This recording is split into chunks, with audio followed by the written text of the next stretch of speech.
Assalamualaikum warahmatullahi wabarakatuh.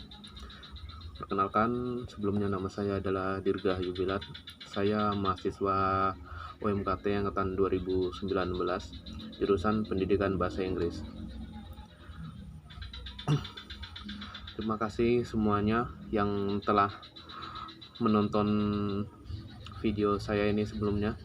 Nah, di sini saya akan menjelaskan tentang topik yang saya buat kemarin. Topiknya yaitu isinya tentang 10 tanaman obat herbal. Nah, sebenarnya apa sih tanaman obat itu? Nah, tanaman obat itu adalah seluruh bagian dari tumbuh-tumbuhan, baik itu akarnya, batangnya, daunnya, atau umbinya, atau getahnya, dan lain sebagainya. Itu bisa dimanfaatkan sebagai obat buat penawar rasa sakit yang lebih alami. Manfaatnya apa sih emang obat herbal dibandingkan obat medis? Nah, kan obat medis itu banyak bahan-bahan lain yang bisa jadi kalau masuk ke dalam tubuh kita bisa menimbulkan efek samping atau berbahaya. Nah, itu kan tentunya dalam jangka waktu yang panjang, beberapa tahun ke depan akan terasa tuh efek sampingnya. Kan bahaya juga dan berbahaya bagi kita. Nah, sedangkan kalau kita memakai obat herbal, tanaman herbal, efek sampingnya kemungkinan kecil, sangat minim, bahkan hampir tidak ada, asalkan kita tahu dosisnya, tidak berlebihan, dan tahu sasaran penyakitnya dari obat herbal tersebut. Dan di sini saya akan menjelaskan, mungkin tidak banyak sih, sedikit tanaman obat herbal yang saya tulis kemarin. Yang pertama ada jahe. Jahe itu selain untuk menghangatkan badan, bisa juga untuk meredakan masuk angin, panas dalam, dan ada juga sebagian orang yang menggunakannya untuk obat pijat atau urut gitu, karena jahe itu memberikan rasa hangat kepada badan, pada kulit kita. Jahe merupakan tanaman umbi-umbian yang banyak dibudidayakan hampir di seluruh wilayah, seluruh daerah di Indonesia. Kita tidak akan kesulitan untuk mencari jahe itu, karena jahe termasuk tanaman yang bisa dibilang murah sih, harganya terjangkau. Dan kedua ada daun sirih. Daun sirih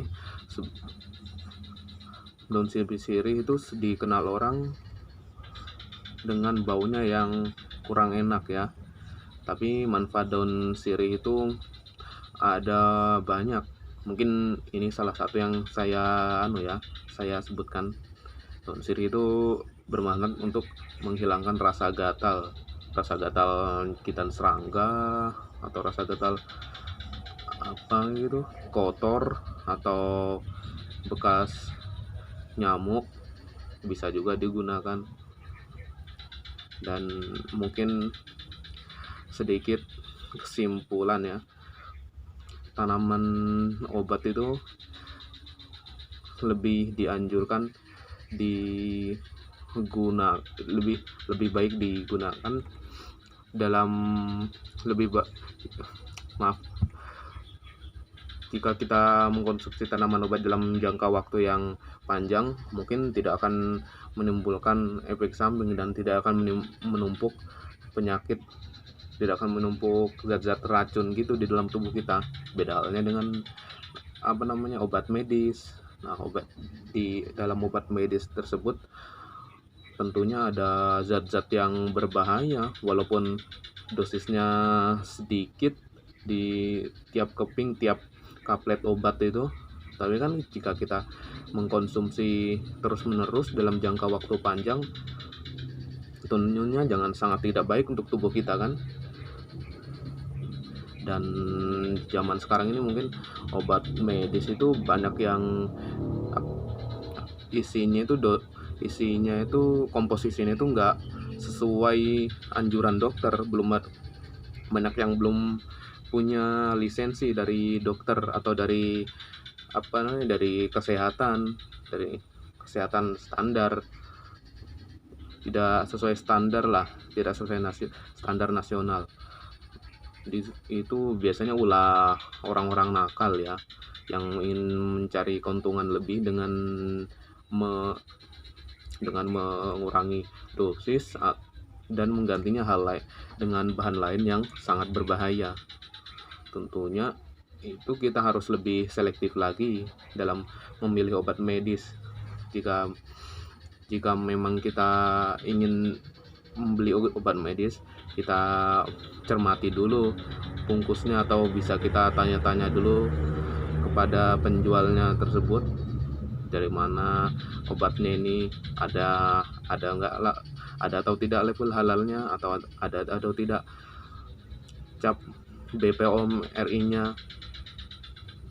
Jika sudah ada salah satu ketiga tanda sudah ada ketiga tanda tersebut, insya Allah obat tersebut aman dikonsumsi, asalkan tidak berlebihan ya. Mungkin cukup sekian dari saya. Assalamualaikum warahmatullahi wabarakatuh.